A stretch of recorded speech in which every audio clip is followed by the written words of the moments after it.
The restaurant. I mean, people sometimes get it wrong. My parents initially set the restaurant up as a commercial enterprise.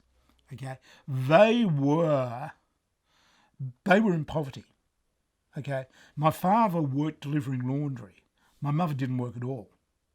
Okay, so they needed something. They hit on this idea. They actually bought the property off my uncle. Then the restaurant initially, they worked hard and had a varied clientele.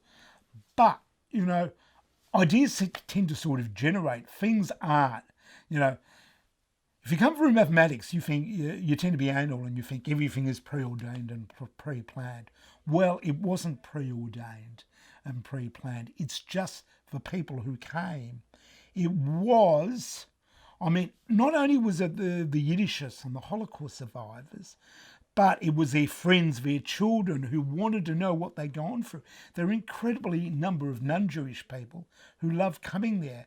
And I mean, the beauty was Scheherazade became a place he enjoyed being at because he had all these people and he could discuss politics and he could save the world's problems.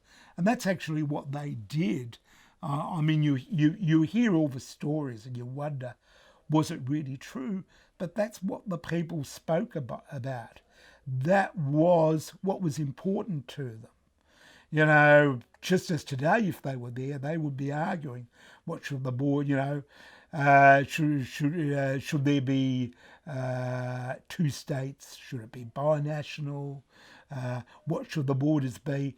This is the sort of thing that people would discuss because this was important to them. And where I go and say to them and be practical and say, hey, there's not much use you engaging in this conversation. It's not going to change the world.